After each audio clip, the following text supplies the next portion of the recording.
Ibinalik ng mahirap na taxi driver ang naiwang cellphone ng kanyang pasahero. Pero napaiyak siya dahil ganito pala ang mapapala niya. Magandang araw sa inyo mga kaserye.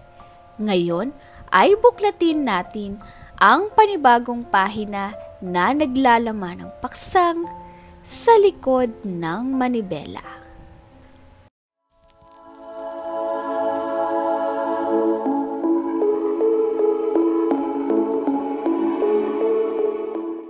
Si Mang Lando ay isang taxi driver na nagsusumikap sa araw at gabi para matustusan ang pangangailangan ng kanyang anak na si Jenny. Mag-isa niyang tinataguyod si Jenny mula nang iwan sila ng kanyang asawa. Ang asawa ni Mang Lando ay sumama sa ibang lalaki at simula noon siya na ang nagsilbing ina at ama para kay Jenny. Mahirap ang buhay para kay Mang Lando, lalo na't kinakailangan niyang pagsabayin ng trabaho at ang pagiging magulang. Pero sa kabila ng lahat ng ito, hindi siya sumusuko dahil alam niyang si Jenny lamang ang kanyang inspirasyon at lakas. Tuwing umuwi si Mang Lando mula sa mahabang biyahe, si Jenny ay palaging tataka kung kailan babalik ang kanyang ina. "Tay, kailan po ba uuwi si nanay?" Tanong ni Jenny isang gabi habang sila'y naghahapunan. Napapikit si Mang Lando. Dinamdam ang bigat ng katanungang iyon. Alam niyang hindi na babalik ang asawa niya. Pero ayaw niyang masaktan si Jenny ng lubusan. "Anak, hindi na babalik si nanay," sabi niya ng mahinahon. Pilit nang umingiti para maitago ang lungkot. "Pero andito ako para sa iyo palagi," dagdag pa niya, habang hinahaplos ang buhok ng anak. Madalas naiiyak si Jenny kapag naririnig ang sagot ng kanyang ama. Hindi pa rin niya lubos na naiintindihan kung bakit kailangan silang iwan ng kanyang ina. "Bakit po tayo iniwan ni nanay, tay?" muling tanong ni Jenny, habang mahigpit siyang niyayakap ni Mang Lando. Ramdam na ramdam niya ang bigat ng katanungan ng kanyang anak. Ilang beses na niyang narinig ito mula kay Jenny. Pero sa bawat pagkakataon parang nawawala ang mga salita para maipaliwanag ng sapat ang sitwasyon. Paano nga ba ipapaintindi sa isang musmos ang masalimuot na mga bagay tungkol sa mga relasyon ng matatanda? "Hindi po ba tayo mahal ni nanay, tay?" Malungkot na tanong ni Jenny. Ang kanyang mga mata ay puno ng lungkot. Nakita ni Mang Lando ang kanyang sarili sa anak. Ang parehong kawalan ng kasiguruhan. Ang parehong pangungulila sa isang taong minsan nilang minahal ng buong puso. Pero paano nga ba sasagutin ito nang hindi nasasaktan si Jenny? Lalo pat siya mismo ay hindi rin alam kung ano ang tunay na dahilan. Mabigat ang paghinga ni Mang Lando bago siya nagsalita. "Anak, hindi porket umalis si nanay ay hindi ka na niya mahal. Minsan kasi may mga bagay na hindi natin agad naiintindihan. May mga desisyon ng matatanda na mahirap ipaliwanag. Pero gusto kong malaman mo na hindi mo to kasalanan." "Bakit kailangan niyang umalis, tay? Hindi ba tayo sapat?" Lumabas ang emosyon ni Jenny.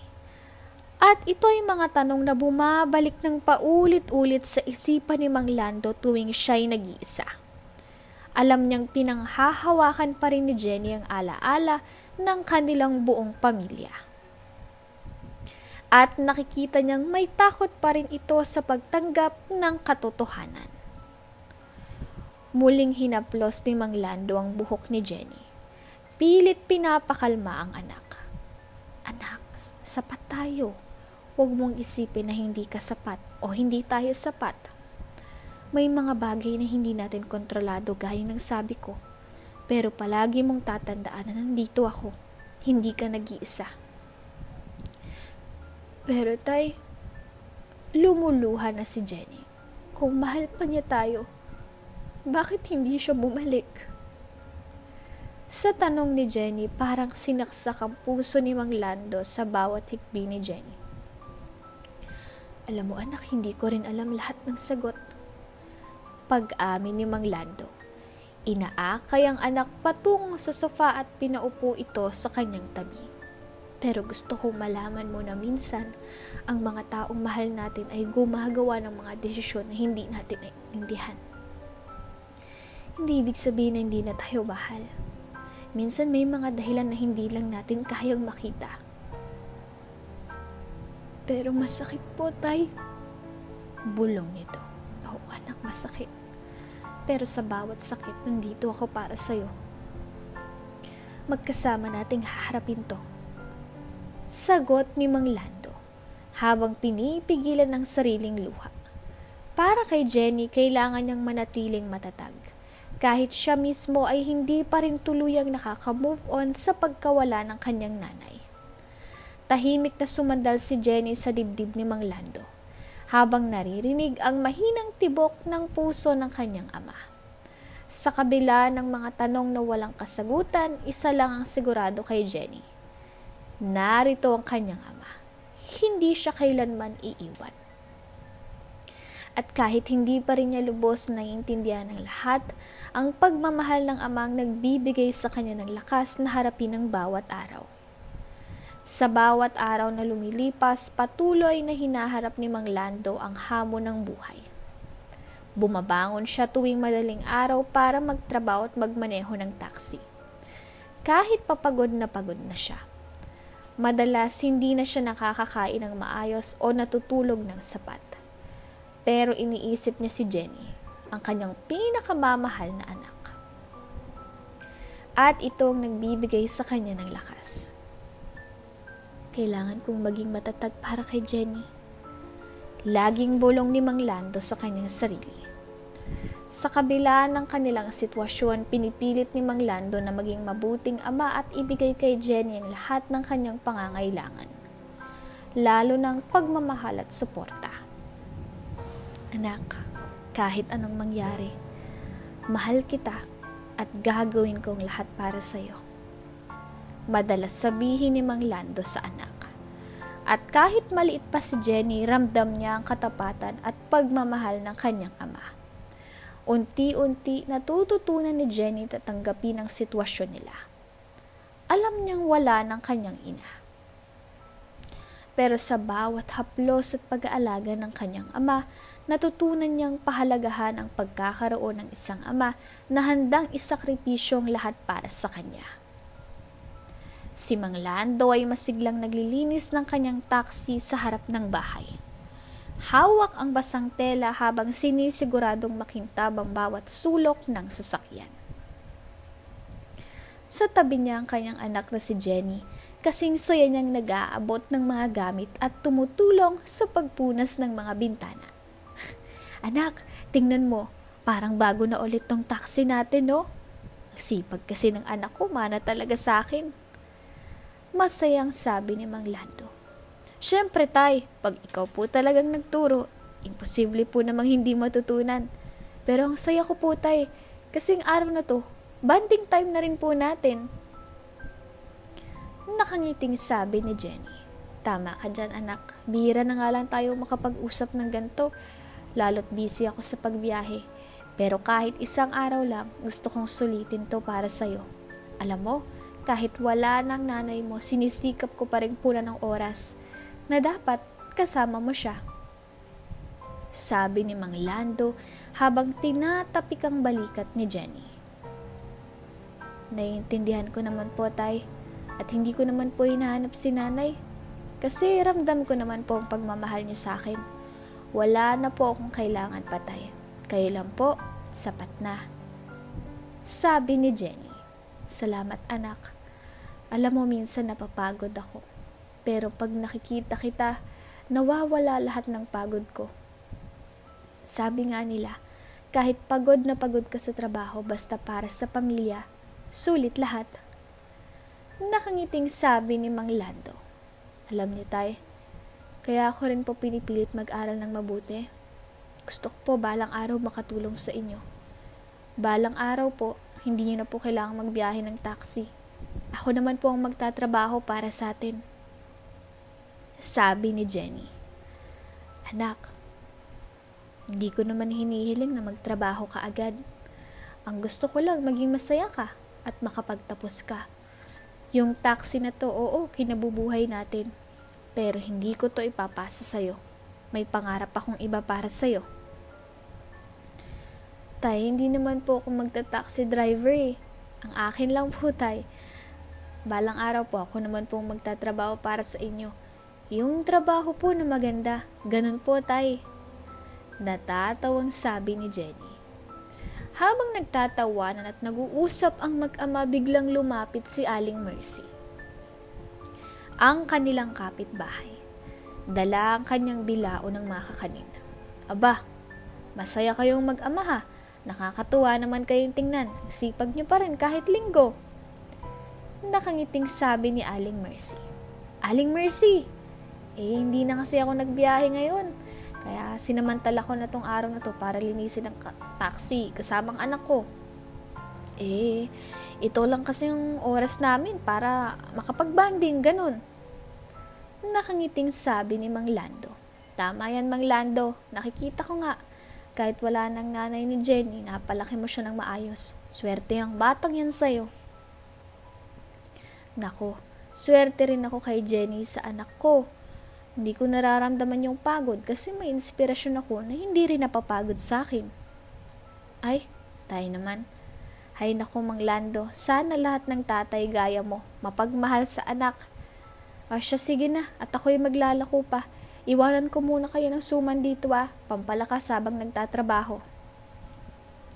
Sabi ni Aling Mercy. Isang araw, nagising si Mang Lando sa malakas na iyak ng kanyang anak na si Jenny. Agad siyang tumayo at tumakbo papunta sa kwarto nito. Nag-aalala kung ano ang nangyayari. Nang hawakan niyang noo ng bata, napansin niyang mainit ito. Tumaas ang lagnat ni Jenny at nanginginig sa sobrang init ng katawan. Dala ng matinding takot, agad niyang kinuha ang thermometer at nakita niyang mataas na nga ang lagnat ng anak. Jenny, kaya mo ba? Pupunta tayo sa ospital, anak. Mahina niyang sabi habang kinakarga ang anak na parang walang bigat. Walang alinlangan si Mang Lando. Kahit alam niyang gipit na gipit sila sa pera, sa kabila ng kakulangan sa panggastos, mabilis niyang isinuot ang sapatos at nagpasya na dadalhin si Jenny sa pinakamalapit na ospital.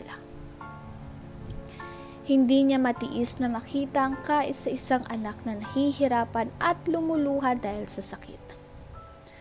Panginoon ko, tulungan niyo po kami. Pabulong niyang dasal habang isinasakay ang bata sa kanilang taxi na ginagamit niya sa biyahe. Alam niyang walang kasiguraduhan kung paano nila babayaran ang mga gastusin sa ospital. Pero mas mahalaga sa kanya ang buhay ng anak kaysa sa kahit ano paman. Habang tumatakbo ang taxi, bumabalik sa alaala ni Mang Lando ang kanyang asawa na sumama na sa ibang lalaki. Ilang taon na rin ang lumipas simula nang iwan sila nito. At hanggang ngayon, dama pa rin niyang sakit ng pagkawala. Siya na lang natitirang magulang ni Jenny. At hindi niya maatim na mawala rin ito. Hindi ko kakayanin kung pati ikaw ay mawawala, anak. Bulong niya habang hinahaplos ang noo ng bata. Pagdating nila sa ospital, kaagad silang inasikaso. Bagamat kinakabahan, pilit na pinatatag ni Mang Lando ang kanyang loob. Lumapit siya sa nurse at nagsalita. Miss, kailangan pong tingnan ng anak ko. Mataas pong lagnat niya at hindi po gumagaling. Tumango naman ang nurse at sinabing maghintay muna sandali. Sa bawat minutong lumilipas, parang pinipiga ang puso ni Mang Lando sa takot na baka may masamang mangyari kay Jenny. Matapos ang ilang sandali, nilapitan si Mang Lando ng doktor at sinabing kailangang masuri pa ng mabuti si Jenny. lalo na't may posibilidad na malala ang kondisyon nito. Kailangan niyo pong manatili dito, pero medyo mahal po ang magiging gastos, sabi ng doktor. Napatingin si Mang Lando sa mga kamay niya. Wala siyang dalang sapat na pera, pero ang tanging naiisip niya ay ang kaligtasan ng anak. Dok, gagawin ko pong lahat para gumaling ang anak ko. Wala po akong maraming pera ngayon, pero babayaran ko po kahit papaano. Huwag niyo po siyang pababayaan. Pakiusap ni Mang Lando. Umaasa na maaagapan ang kalagayan ng anak. Habang naghihintay ng mga resulta ng pagsusuri, nananalangin si Mang Lando na sana ay maging maayos na si Jenny. Kahit walang kasiguraduhan kung paano nila babayaran ang ospital, ang mahalaga sa kanya ngayon ay ang kalusugan ng kanyang anak. Isang tanghali habang nag-aayos ng kanyang mga paninda si Aling Mercy sa labas ng kanilang bahay, dali-daling lumapit si Mang Lando. Halos tumatakbo mula sa malayo. Hiningal at may bakas ng kaba sa kanyang mukha. Aling Mercy! Aling Mercy! Tawag ni Mang Lando.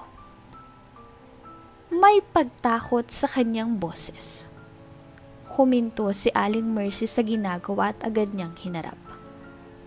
Oh, Mang Lando, anong nangyari? Ba't parang hinahabol ka ng 10 kabayo? Tanong ni Aling Mercy habang nililinisan ng mga kamay mula sa harina ng kakanina ginagawa niya. Malaking problema, Mercy. Si Jenny, yung anak ko, nasa ospital. Kailangan niya ng gamot, pero wala na akong pera. Naisip ko na baka pwedeng makahingi kahit konti lang. Pati pambili ng pagkain, ubos na. Hindi ko na alam ang gagawin ko. Nanlumo si Aling Mercy sa narinig. Kilala niya si Jenny, isang masayahing bata na laging bumibili ng kakanin sa kanya noong malakas pa. Naaalala niya kung gaano kasigla ito dati. Kaya't hindi niya matiis na makita si Mang Lando na halos maiyak na sa hirap ng sitwasyon. Ay naku, Mang Lando, napakahirap ng kalagayan niyo ngayon. Magkano bang kailangan niyo? Tanong ni Aling Mercy habang iniaabot ang isang upuan kay Mang Lando na parang hirap ng huminga mula sa kaba at pagod. Hindi ko na nga alam, Mercy. Kahit konti lang, pambili ng gamot para kay Jenny. Hindi ko na alam talaga kung saan ako kukuha. Pati mga naipon ko, ubos na. Sagot ni Mang Lando habang pinapahid ang mga pawis sa noo. Sa gitna ng kanyang nararamdamang awa, binuksan ni Aling Mercy ang kanyang maliit na kahon nang kita mula sa paninda. Hindi ito kalakihan, pero alam niyang kahit papaano makakatulong ito sa pamilya ni Mang Lando. Ako, ito lang ang kaya kong ibigay, ha. Pasensya na, Lando. Kita ko lang to sa paninda, pero sana makatulong kahit papaano. Kasama mo kami sa dasal para kay Jenny. Sabi ni Aling Mercy habang iniaabot ang ilang pirasong papel na pera kay Mang Lando. Hindi napigilan ni Mang Lando ang pagbagsak ng luha ng kanyang mga mata. Salamat, Mercy. Salamat talaga. Napakabuti mo. Hindi ko na alam kung paano kita mababayaran. Huwag ka nang mag-alala tungkol doon. Ang mahalaga ay si Jenny. Kung gusto mo, pwede akong sumama sa ospital. Baka kailangan nyo ng kasama para magbantay sa bata. Alok ni Mercy. Nakangiti si Mang Lando sa gitna ng kanyang pag-aalala. Salamat, Mercy. Wala kasi akong kasama roon. At ito kailangan ko pang magpasada para kahit papano may kita. Madagdag sa gastusin sa ospital.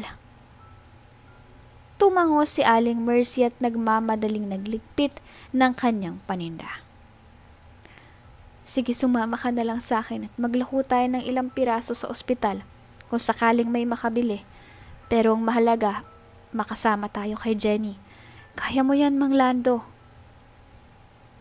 Sabay silang naglakad patungo sa ospital. Dala ni Aling Mercy ang kanyang mga kakanin at ang mga pag-asa na kahit papaano'y makakatulong sila kay Jenny. Sa bawat akbang, daman niya ang bigat ng sitwasyon ni Mang Lando.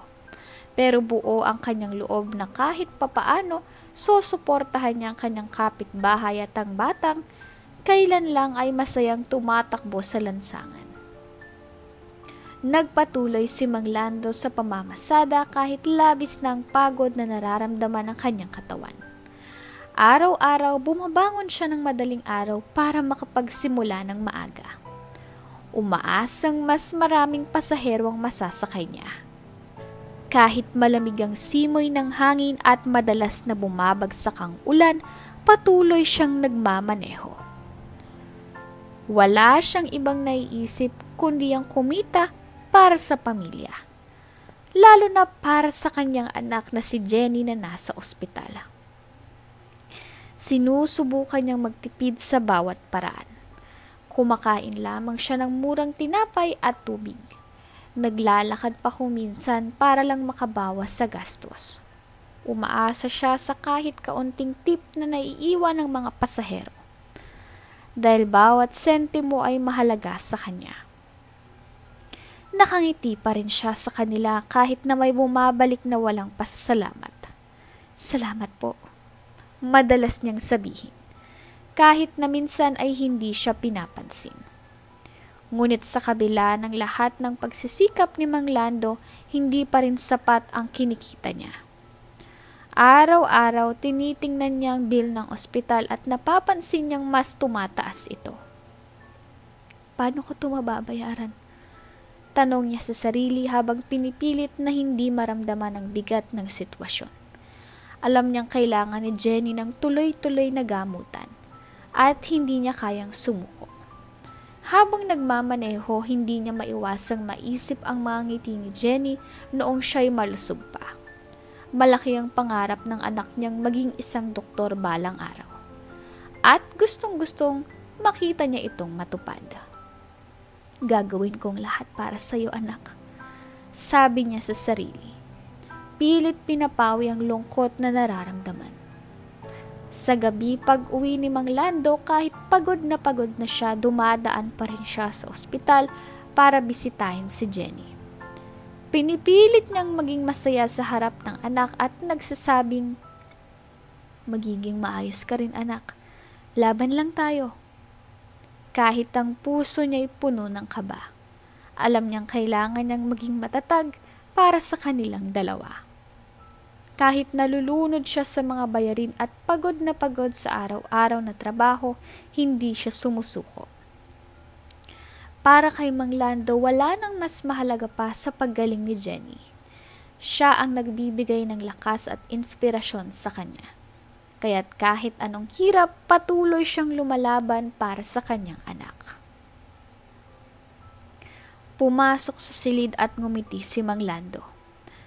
May dala-dala itong mga ilang prutas. Magandang umaga, anak. Kumusta ka na? Nakatulog ka ba ng maayos kagabi? Opo, tatay. Salamat po sa mga prutas, tay. At sana po bumilis na yung pagpapagaling ko. Nakakainip na po rito eh. Sabi ni Jenny. Anak, alam mo, ang importante ay magpagaling ka ha. Alam mo nung nakarang araw, anak, habang nasa taxi ako tapos may pasahero ako, hindi ko talaga napigilan, anak, na mapautot ako. Nakakatawa talaga, tay. Anong ginawa ng mga pasahero, tay? Naku, sigurado kung hindi sila magkaintindihan sa loob sa sobrang baho ng utot mo, tay. Ayun, anak, paghinto ng taxi, dali-dali silang bumaba. Alam mo, tay, ikaw po yung superhero ko. Kaya salamat, tay, dahil lagi pong nandyan kayo sa tabi ko. Sabay yakap ni Jenny kay Mang Lando. Salamat, anak. Pero syempre, superhero lang ako kapag hindi ako pagod. Minsan kasi napapagod din ng tatay at kailangan din ng pahinga. Sabi ni Mang Lando. Syempre, tay, magpapahinga rin kayo ha. Baka mamaya po hindi na kayo natutulog o kaya kumakain. Nag-aalalang sabi ni Jenny. Hindi napakatakaw nga ng tatay mo eh. Pero anak, kailangan ng tatay mo magtipid. Kaya minsan di na rin ako nakakakain ng tanghalian. Sabi ni Mang Lando. Nako, Lando, baka mapano ka niyan kung hindi ka kumakain. Tugon naman ni Aling Mercy na nakaupo sa tabi ni Jenny. Okay lang po, Aling Mercy. Nakabawi naman ako sa kaunting tinapay. Kahit papaano naiibsan ang gutom ko. Sabi ni Mang Lando. Alam mo tay, napakabait po sa akin ni Aling Mercy. Palagi niya po akong pinupunasan kapag medyo mataas po ulit ang lagnat ko. Tapos sinusubuan niya pa po ako. Abat nagpapasubo ka pa. Hindi ka na baby ha? Baby damulag ka na. Biro ni Mang Lando. Tay naman sabi niyo po kahit lumaki na po ako pa rin po ang baby mo. Nagtatampong sagot ni Jenny. Ito naman ang anak ko tampo agad. Biro lang yun anak ha. Syempre ikaw pa rin talaga ang baby ni tatay kahit maging lola ka na. Hindi na po ako baby nun tay kasi po lola na nga po ako nun. May mga apo na po ako nun. Tatawang sabi ni Jenny. Isang araw habang nasa pilahan ng mga taxi si Mang Lando, isang babae na mukhang mayaman ang sumakay sa kanyang sasakyan. Magara ang suot nitong damit at mamahalin ang bag na dala. Hindi man nagsalita agad ng babae, halata kay Mang Lando na mayaman ito dahil sa ayos at tindig nito. Nang malaman niya ang destinasyon ng babae, agad niyang pinatakbo ang taxi. Tahimik lamang kanilang biyahe. At kahit papaano'y nakaramdam ng kaba si Mang Lando dahil bihira siyang magsakay ng ganoong uri ng pasahero. Maya-maya lamang ay nagsalita si Mang Lando. Ma'am, mukhang tahimik po kayo. Baka po naiinitan po kayo, lalakasan ko na po ang aircon. Ay, hindi naman. Okay lang ako. Pero gusto ko lang itanong, kumusta ka naman bilang driver? Matagal ka na bang nagmamaneho ng taxi? Sabi ng babae. Naku ma'am, oo. Mahigit 10 taon na rin po ako sa pagtataksi. Simula nung sumama yung asawa ko sa ibang lalaki. Napilitan na po akong maghanap ng mas matatag na trabaho pero kahit papano nakakasurvive naman po. Nakangiting sabi ni Mang Lando. Grabe naman. Paano mo nakayanan yun? May mga anak ka ba? Tanong ng babae. Meron po ma'am, isa lang po, si Jenny. Siya na lang po ang buhay ko ngayon. Pero mabigat po ang sitwasyon namin ngayon. Si Jenny kasi nasa ospital ngayon. Matagal na po siyang may sakit. Hirap na po ako sa gastusin. Di ko na alam kung saan kukuha ng pambayad. Malungkot na sabi ni Mang Lando. Ang hirap ng pinagdadaanan mo, Mang Lando. Pwede ko bang malaman kung anong nangyari sa anak mo? Naaawang sabi ng babae. Nung nakaraang gabi kasi, nilagnat siya. At sobrang taas ng lagnat niya. Kaya ayun, napasugod ako sa ospital. At ang sabi ng doktor ay maraming test pa daw ang gagawin sa kanya. Sa totoo lang ma'am, hindi ko na po talaga alam kung ano ang gagawin ko. Hindi ko po alam kung saan ako kukuha ng pambayad sa mga gastusin. Panggasolina pa nga lang po kulang na. Kung hindi naman ako mamasada, saan naman ako kukuha ng pambayad at pangkain namin ng anak ko? Hay, hindi ko na po alam ma'am, ang hirap. Naintindihan ko Mang Lando ang sitwasyon niyo, huwag kayong mag-alala. Sigurado akong magiging okay din ang lahat. Matanong ko lang sino ang kasama ng bata sa ospital. Salamat ma'am. Sa ngayon po ang kasama ng anak ko sa ospital kapitbahay namin. Mabait siya at malapit sa anak ko. Kaya nag-offer siya na magbantay sa ospital. Sa totoo lang ma'am, lahat ng ipon ko nalimas na parang isang hangin lang ang dumaan. Sabi ni Mang Lando. Nakakalungkot naman pakinggan. Alam mo Mang Lando, kahit gaano kahirap ang sitwasyon, huwag kang susuko. May mga bagay na hindi natin kontrolado, pero laging may paraan. Subukan mo kayang magtanong sa mga charity o foundation. Minsan may mga organisasyon na tumutulong sa may mga ganitong problema. Sabi ng babae. Salamat po sa payo ma'am. Sinubukan ko na po ang iba, pero siguro dapat ko rin pong ipagpatuloy ang paghahanap ng tulong. Sabi ni Mang Lando. Tama yan, Mang Lando. Kung may pagkakataon, subukan mo ring lapitan ng mga lokal na opisyal o mga programa ng gobyerno. At isa pa, huwag kang mahihiyang humingi ng tulong sa mga taong kilala mo. Baka may magmalasakit din sa inyo kahit papaano. Sabi ng babae. Oo nga po, ma'am. Minsan kasi nahihiya na rin ako lumapit pero kailangan talaga. Basta para kay Jenny, gagawin ko ang lahat. Alam ko, Mang Lando, mahal na mahal mo ang anak mo at gagawin mo ang lahat para sa kanya. Huwag kang mawala ng pag-asa. Ang mahalaga ngayon, patuloy kang lumalaban. Magiging maayos din ang lahat. Kung sakali mang kailangan mo ng tulong, pwede mong i-text tong number ko. Baka may magawa ako. Sabi ng babae. Salamat po, ma'am. Malaking bagay na po ang mga payo nyo at ang offer nyo na tulong. Hindi ko po makakalimutan to. Nakangiting sabi ni Mang Lando. Walang anuman, Mang Lando. Alagaan mo si Jenny, ha? Sige, dito na ako bababa. Ingat po, ma'am. Salamat po ulit. Pagdating nila sa pupuntahan ng babae, iniabot nito ang bayad kay Mang Lando. Laking gulat niya nang makita 500 piso ang iniabot ng babae. Sobra po ito, ma'am. Sabi ni Mang Lando. Ngunit ngumiti lamang ang babae at sinabing, sayo na ang sukli. Tuwang-tuwa si Mang Lando dahil malaking tulong ang perang iyon sa mga gastusin niya. Lalo na sa ospital kung saan nakakonfine ang anak niyang si Jenny. Halos maluha siya sa tuwa at hindi na alam kung paano magpapasalamat. Ngumiti ang babae at tumango. At may sinabi, pasensya na at ito lang ang naibigay ko ngayon. Sana makatulong kahit papaano. Matapos ang ilang sandali, bumaba na ang babae. Dala ang kanyang mamahaling bag at naglakad palayo. Naiwan si Mang Lando sa kanyang upuan. Nag-iisip at nagpapasalamat sa magandang biyaya na natanggap niya ng araw na iyon. Pagkababa ng babae mula sa taxi, agad na napansin ni Mang Lando na naiwan ito ang kanyang cellphone sa likod ng sasakyan. Tinitigan niya ito sandali. Napansin niyang mamahalin ng modelo. Isang bagay na kayang hindi bilhin ng ordinaryong tao katulad niya. Pumasok sa isip ni Mang Lando ang posibilidad na ibenta ang cellphone. Kailangan niya ng pera para mabayaran ang mga naipong bayarin, lalo na ang ospital ng anak. Pero kasabay ng kaisipang iyon ay ang pagtulak ng konsensya niya. Habang hawak ang cellphone, naramdaman ni Mang Lando ang bigat ng sitwasyon. Alam niyang maling pagkakitaan ang bagay na hindi naman kanya.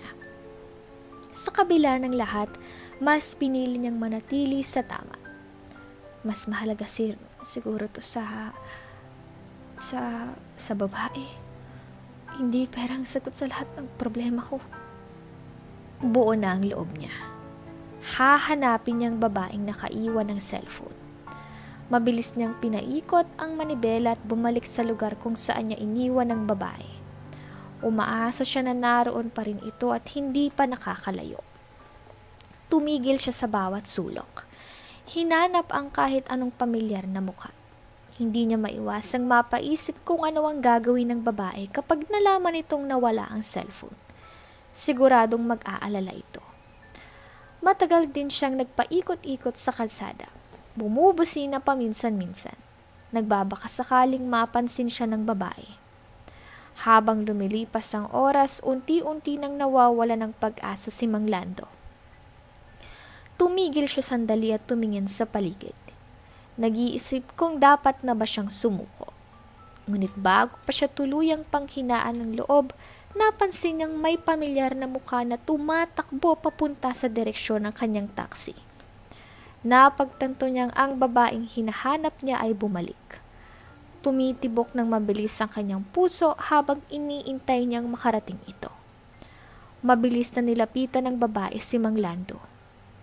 Halos mangiyak-iyak ito sa sobrang emosyonal. Hawak ni Mang Lando ang cellphone na kanina'y nawawala. At agad itong iniabot sa babae. Maraming salamat po, Mang Lando. Sabi ng babae. Napakahalaga ng cellphone na to sa akin dahil nandito lahat ng mga litrato at video ng yumaong ama ko. Napatingin si Mang Lando sa babae at naramdaman niya ang bigat ng sitwasyon. Walang anuman ma'am, buti na lang at nakita ko agad sa upuan, sagot niya. At isang ngiti ang ipinakita bilang tugon sa emosyon ng babae. Hindi mapigilan ng babae ang magpasalamat ng paulit-ulit. Kung nawala po ito, parang nawala na rin lahat ng alaala ng ama ko. Ito na lang pong tanging natitira sa kanya. Alam ko kung gaano kahalaga ang mga alaala, sagot ni Mang Lando. Kaya't masaya akong nakabalik ko to sa'yo. Ingatan mo na lang ma'am. Tumango ang babae at hindi pa rin matanggal ang ngiti at luha sa kanyang muka. Napakalaking tulong po ninyo, Mang Lando. Hindi ko alam anong gagawin ko kung hindi ko to nahanap. Sa sobrang tuwa at pasasalamat, nilapitan ng babae si Mang Lando. Hawak-hawak niya ang kamay nito at mahinahong tinanong. Mang Lando, magkano na po bang bayarin sa ospital ng anak niyo? Nag-aalangan si Mang Lando na sumagot. Parang nahihiya dahil alam niyang malaki na ang utang niya sa ospital. Pero sa huli, ay bumuntong hininga siya at mahinang nagsabi. Umabot na po ng 10,000 ma'am. Halata sa mukha ni Mang Lando ang bigat ng kanyang problema at ang takot na baka hindi niya talaga mabayaran ang halagang iyon. Napatigil ang babae sandali. Parang iniisip ang kanyang susunod na sasabihin. Pero nang magsalita siya, puno ng kabutihan ang kanyang mga salita. Mang Lando, wag na po kayong mag-alala. Ako na po ang bahala sa bayarin ng anak niyo. Ako na pong magbabayad ng lahat. Napatitig si Mang Lando sa babae. Parang hindi makapaniwala sa narinig. Nanggigilid na ang kanyang mga luha habang dahan-dahang bumuka ang kanyang bibig. Totoo po ba yan, ma'am? Tanong niya. Halos pabulong. Tumango ang babae at ngumiti. Opo, Mang Lando. Huwag na kayong mag-isip ng kung ano pa. Ang importante ay gumaling ang anak nyo. Sa sobrang saya at pasasalamat, hindi na napigilan ni Mang Lando ang pagpatak ng kanyang mga luha. Maraming salamat po, ma'am. Hindi ko po alam kung paano ko kayo mapapasalamatan. Sobrang laking tulong po nito. Dali-daling dinala ni Mang Lando ang pera sa ospital nang sabihan siya ng nurse na maaari na niyang bayaran ang bill ni Jenny. Puno ng kaba ang puso niya habang nagmamadali sa cashier. Iniisip kung paano nalampasan ng anak ang pagsubok na ito. Habang iniabot ang pera, napatingin si Mang Lando sa resibo at huminga ng malalim. Isang malaking problemang nabayaran at sa wakas, makakalabas na sila ng ospital. Naisip niya ang lahat ng sakripisyong ginawa para lamang mailigtas ang anak at ngayon ay magkasama na silang muli. Paglabas ni Jenny mula sa ospital, nanghihina pa ito. Pero ramdam ni Mang Lando ang saya sa puso ng anak. Hawak-hawak niyang kamay ni Jenny habang mabagal silang naglalakad palabas. Tay, salamat po sa lahat. Mahinang sabi ni Jenny. Pero sapat na iyon para maipadama kay Mang Lando na sulit ang lahat ng pagod at sakripisyo. Tumingin siya sa anak at nginitian ito. Ramdam niyang pagmamahal at pasasalamat sa Diyos sa ikalawang buhay na ibinigay sa anak niya. Habang nasa loob ng taxi papauwi, hindi maiwasan ni Mang Lando ang magbalik tanaw sa mga nangyari. Anak, alam mo ba kung paano ko nakuha yung perang ginamit ko? Pambayad sa ospital? Tanong ni Mang Lando na may ngiti sa labi. Nagtaka si Jenny at napatingin sa ama. Paano nga po, tay? Tanong nito. Napangiti si Mang Lando at inalala ang mga nangyari noong mga nagdaang araw. May isang pasahero kasi anak sa taxi natin. Naiwan niya yung cellphone niya. Nagbalik siya para kunin at buti na lang hindi pa siya nakakalayo. Naisip ko na isaoli sa kanya kasi alam kong mahalaga yon. Aba, hindi ko inaasahan anak. Nababalikan niya ako at ibabalik ang kabutihan ko sa kanya. Binigyan niya ako ng malaking halaga at yun ang ginamit ko para mabayaran ng ospital. Tay, ang bait po ng taong yun. Parang anghel po siya na pinadala para tulungan tayo. Mahinang tumango si Mang Lando. Oo anak, minsan talaga may mga tao bagay na dumarating sa oras na hindi mo inaasahan. Kapag gumagawa ka ng tama, babalik sa iyo ang kabutihan sa mga paraan na hindi mo inakala. Habang nag-uusap sila, napansin ni Jenny ang mga punong dinadaanan nila. Parang mas maliwanag ang paligid ngayon kaysa dati. Sa kabila ng hirap, ramdam nilang biyaya ng buhay at ang kabutihang likas sa mga taong hindi nila inaasahan na tutulong sa kanila. Pagkatapos ng lahat ng hirap at pagsubok na kanilang pinagdaanan, dumiretso si Mang Lando at si Jenny sa simbahan. Habang naglalakad sila, dama ni Mang Lando ang saya at pasasalamat sa kanyang puso. Anak, talagang napakalaki ng tulong ng Diyos para sa atin, sabi niya habang pinipis silang kamay ng kanyang anak. Hindi ko akalain na makakabawi ka ng ganito kabilis mula sa iyong sakit. Tumango si Jenny, puno ng ngiti. Tama ka tatay, parang isang milagro talagang nangyari. Pagdating nila sa simbahan, agad silang nagdasal sa harap ng altar.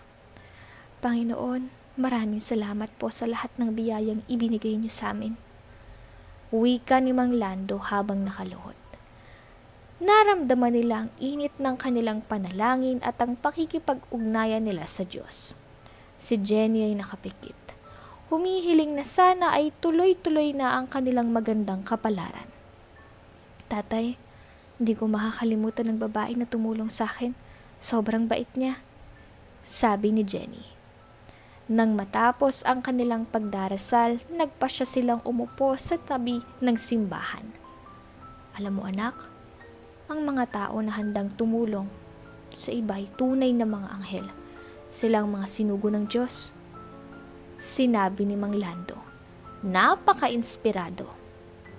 Kailangan natin siyang pasalamatan kahit na hindi natin siya kilala ng mabuti. Tumango si Jenny. Opo tatay, gusto ko rin siyang makilala at pasalamatan. Sa mga ganitong pagkakataon, mas lalo silang natuto kung gaano kahalaga ang pagkakaroon ng malasakit at pagmamahalan sa isa't isa. Ang mga tao, kahit hindi natin sila kaano-ano, ay kayang magdala ng liwanag sa ating buhay. Napansin ni Jenny ang damdamin ng kanyang ama at sumagot. Tama po kayo tatay. Sobrang saya ko po na nandyan kayo para sa akin. Habang sila'y nag-uusap, lumapit ang isang matandang pari at nagtanong kung anong nagdala sa kanila sa simbahan. Padre, napapasalamat lang po kami sa mga biyayang natamo namin. Sagot ni Mang Lando. Sana'y magpatuloy ang aming magandang kapalaran. Tumango ang pari at nagsabi, ang mga pagpapala ng Diyos ay dumadating sa mga may pasasalamat sa puso. Magpatuloy kayong maniwala at manalangin. Nang umalis sila sa simbahan, parang nag-uumapaw ang saya sa kanilang mga puso. Tatay, gusto kong maging katulad ng babaeng yun na tumulong sa akin. Gusto kong maging inspirasyon sa iba. Diba? Pwede naman mo yun, diba? O naman, magsisimula tayo sa maliliit na bagay. Sa huli, makikita mo mga simpleng tulong ay may malaking epekto sa buhay ng iba. Matapos ang nangyaring pagsubok, nagpasya si Mang Lando na huwag sumuko. Sa kabila ng mga hamon, mas lalo siyang nagpursige sa kanyang trabaho bilang isang taxi driver.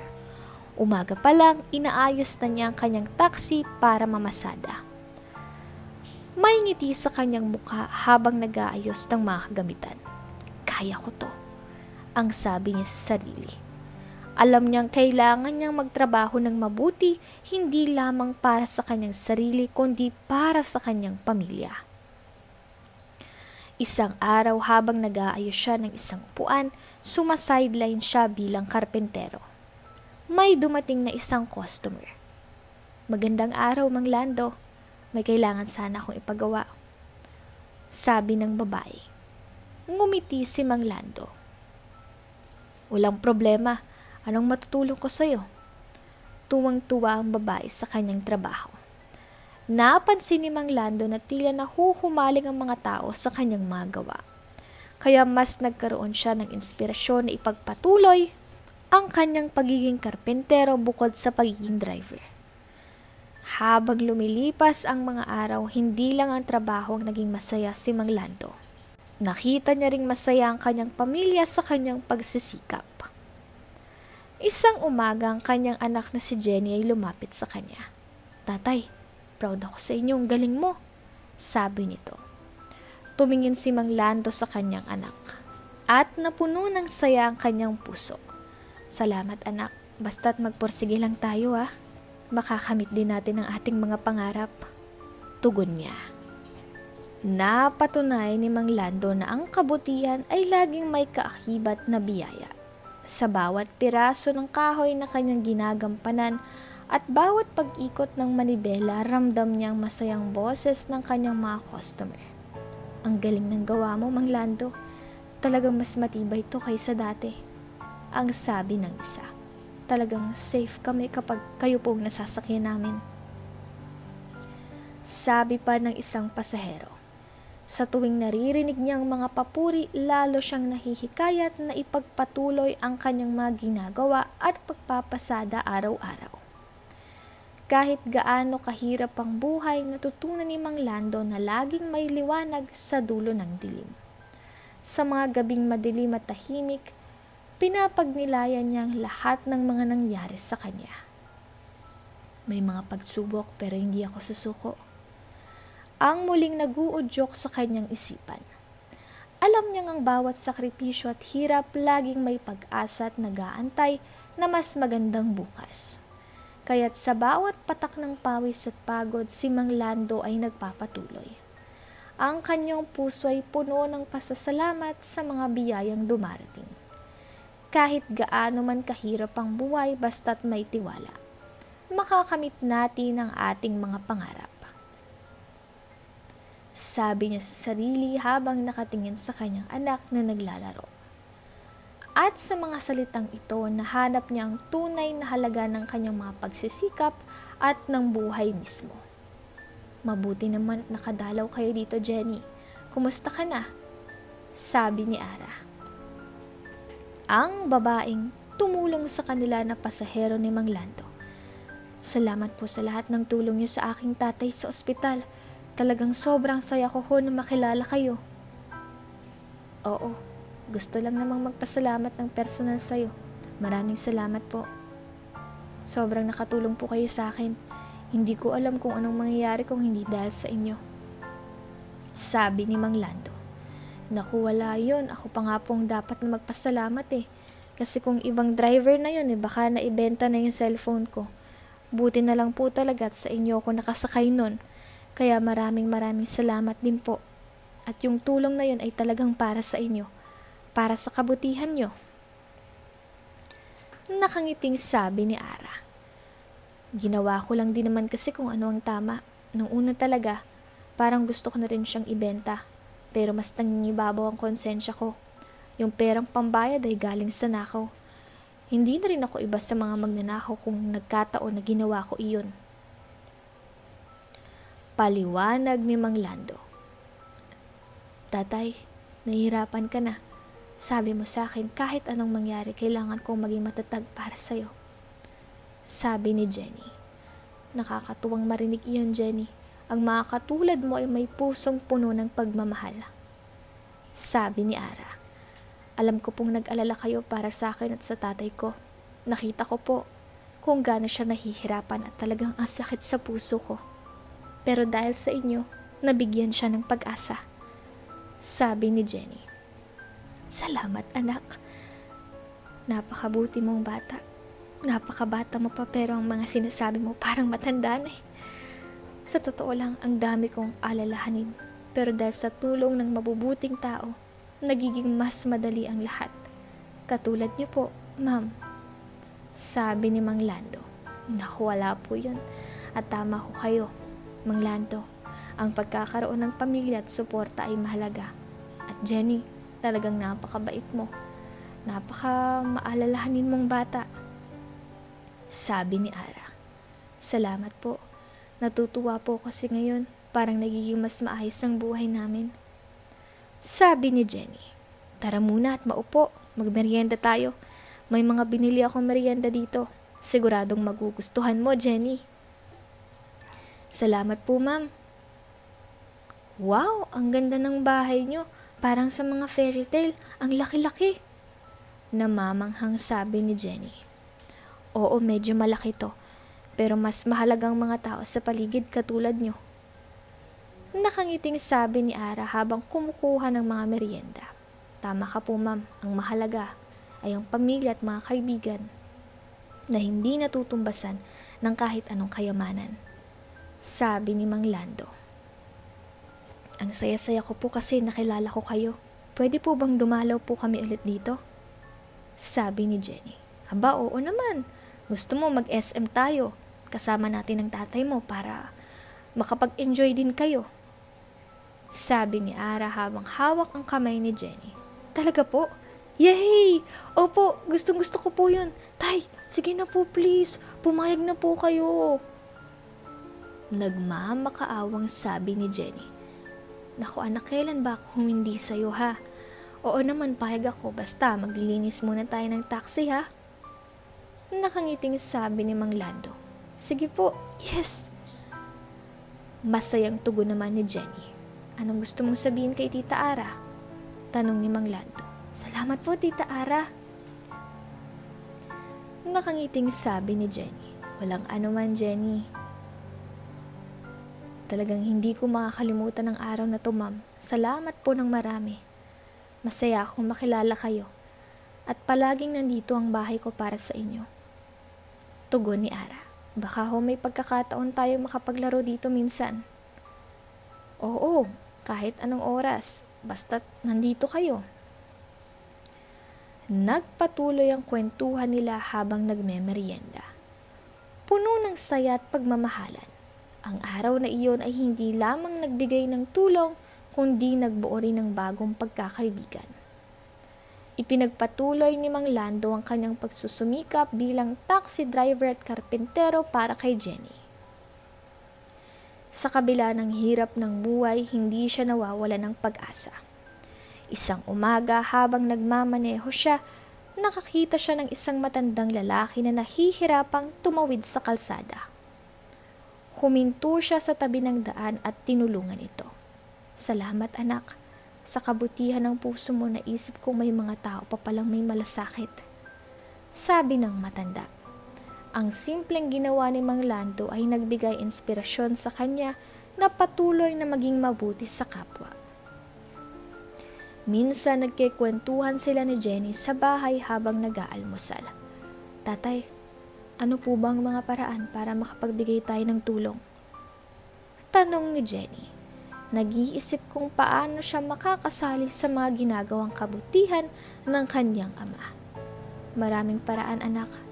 Maaaring sa simpleng bagay tulad ng pagtulong sa mga kapitbahay, pagbibigay ng oras para makinig sa mga tao, o kahit na pag-aalok ng mga bagay na hindi na natin kailangan. Sagot ni Mang Lando habang nag-aayos ng kanyang plato. Pero tatay, parang ang hirap naman, lalo na kung busy tayo. Sagot ni Jenny na may pag-aalinlangan. Tama ka, pero hindi naman kailangan malaki ang ating gawin. Ang mahalaga ay ating atensyon. Sabi ni Mang Lando na tila nag-iisip sa kanyang sariling karanasan. Nung bata pa ako, madalas akong tumulong sa mga tao sa ating barangay. At hindi ko namamalaya na mas marami akong natutunan at nakilala. Gusto ko ring makilala ang mga tao at tulungan sila. Sagot ni Jenny. Ang mga mata niya ay nagniningning sa pagnanasa na makagawa ng kabutihan. Kaya tatay, ano po ang pwede kong simulan? Tanong niya na puno ng pananabik. Pwede kang magsimula sa mga simpleng bagay. Halimbawa, kapag may kailangan ng mga kapitbahay natin, maaari tayong mag-alok ng tulong o kaya gumawa ng mga simpleng gawain sa bahay para sa mga matatanda. Sa pamamagitan ng mga maliit na hakbang, unti-unti nating mapapalago ang ating kabutihan. Okay po tatay, Magsisimula na po ako sa kapitbahay natin na si Aling Mercy. Palagi siyang nag-iisa at mukhang kailangan niya ng kausap. Sabik na sagot ni Jenny. Nakita ni Mang Lando ang ngiti sa mukha ng kanyang anak at nadama niyang tama ang kanyang mga sinasabi. Magandang ideya yan, anak. Ang pagiging kasama at pakikinig ay isa sa pinakamagandang regalo na maibibigay natin. Dagdag ni Mang Lando. Alalahanin mo, anak, sa bawat ngiti na maibibigay mo, mayroong puwang na napupuno sa puso ng iba. Salamat po, tatay. Excited na akong simulan to. Sabik na sabi ni Jenny habang ipinagpatuloy nila ang kanilang almusal. Puno ng pag-asa at inspirasyon na magbigay ng kabutihan sa iba. Isang araw habang bumibili sila ng gulay sa palengke, napansin nila ang isang babaeng nagtitinda ng prutas na mukhang malungkot. Lumapit si Mang Lando at tinanong, "Ate, bakit po kayo malungkot?" Sinabi ng babae na wala siyang benta at nahihirapan sa buhay. Agad silang nagbigay ng kaunting pera kay ate para makabili siya ng pagkain. "Ay, maraming salamat. Napakabuti niyo po," sabi ng babae na may luha sa mata. Naramdaman ni Jenny ang saya sa puso niya nang makita ang ngiti ng babae. Minsan, tinanong ni Jenny si Mang Lando, "Tay, ano ang pinakamasayang nangyari sa atin?" Napaisip si Mang Lando at sumagot, "Ang pagtulong sa kapwa at ang pagkakaroon ng mabuting puso. Lahat ng tulong na binibigay natin babalik din sa atin." Nagsimula silang magplano na tumulong sa mga nangangailangan, kahit sa maliit na paraan, tulad ng pagbibigay ng pagkain sa mga palaboy. Minsan magkasama silang namimili ng mga gulay para ipamahagi sa mga taong walang makain. Alam nilang sa bawat pagsubok, laging may darating na tulong basta't bukas ang kanilang puso. Nang dumating ang Pasko, nagdesisyon silang mag-organisa ng maliit na salo-salo para sa mga bata sa kanilang barangay. "Tatay, gusto ko rin silang pasayahin tulad ng ginagawa natin," masayang sabi ni Jenny. Nang dumating ang araw ng salo-salo, punong-puno ng saya at ngiti ang mga bata. At ito ang nagbigay kay Mang Lando at Jenny ng bagong pag-asa sa kanilang buhay.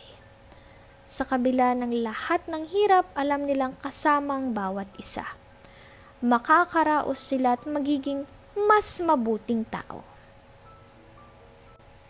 Dito ko na nga po isasara ang kabanatang pinamagatang Sa Likod ng Manibela.